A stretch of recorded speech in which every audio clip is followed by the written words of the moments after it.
Stelvio, the most iconic climb of the cycling world.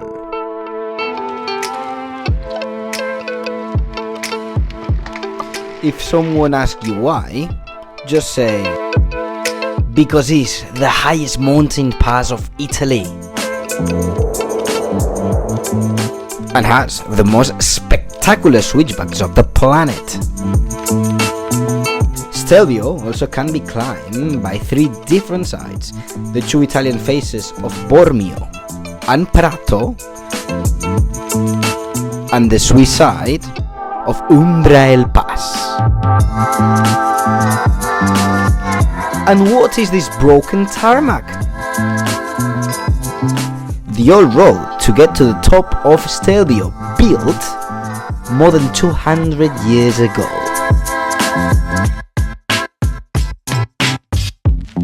This is why Stelvio is so iconic and still haven't talked about cycling. 22 kilometers. Oh, here we go. What's happened here? Dear, oh dear, oh dear. And I wonder if this is one of the problems before. He needed a natural break. Stelvio has been the game changer of the race in so many occasions. Nibali sur la gauche, accélération Nibali. Ah, ça c'est une attaque. On uphill and on downhill. Classement du Grand Prix de la montagne. Attention. Ouh là là là là. Qui a préféré sauter plutôt que de freiner, c'est signe d'une lucidité aussi.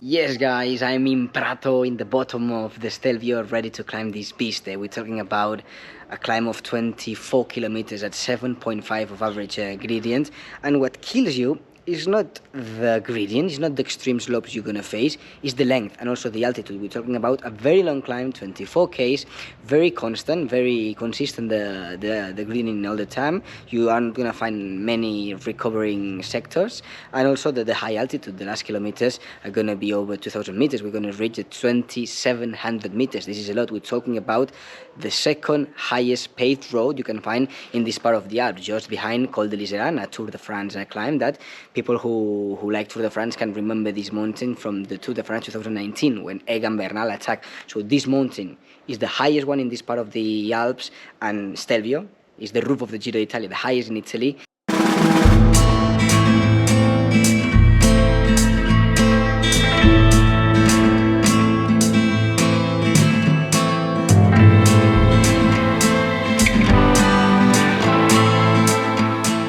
When you see Stelvio with all these switchbacks at high altitude that it never finish, so beautiful, so high, so steep, so perfect.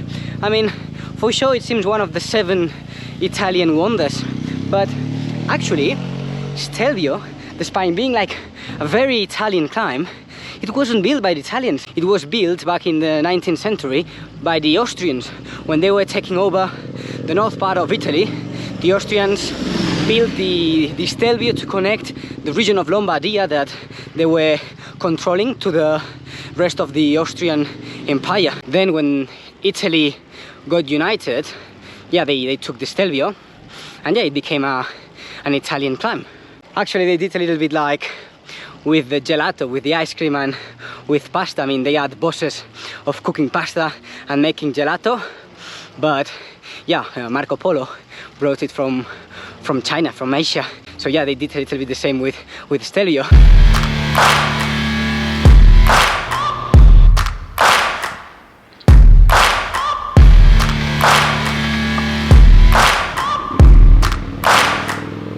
The feeling I've got is that the engineer that designed these switchbacks of Stelvio, after doing one switchback after switchback, has been improving, because the switchbacks are getting better and better every time you're getting closer to the top. So after doing 20-30 switchbacks and getting closer to the top, his technique was for sure improving, and the ones you face once you are getting closer to the top are better and better. Stelvio is not just heaven for cyclists, also for motorbikes and cars.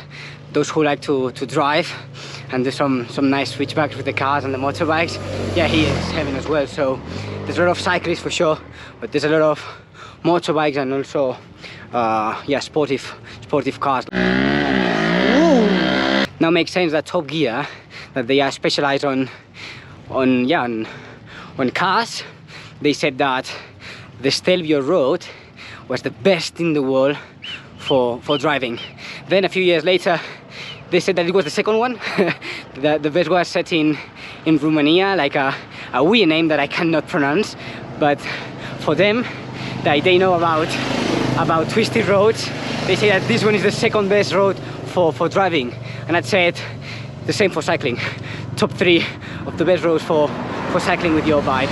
We are over 2,500 meters, and yeah, I'm struggling to breathe, eh? I mean, with the effort, the altitude, the length of this climb, it's easy to collapse. It's easy to collapse in these last meters, eh?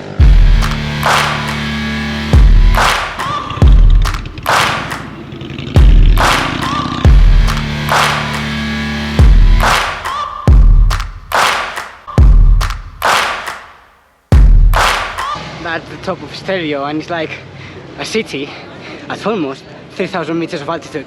This is crazy.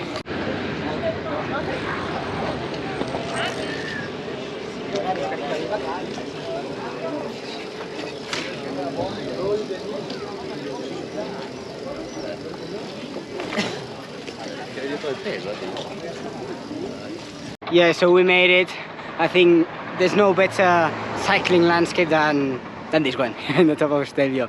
Yeah, so guys, hope you've enjoyed the video. Hope guys you've discovered Stelvio, and also small stories about this iconic climb of the Giro d'Italia, and see you guys climbing more epic mountains. Ciao ragazzi.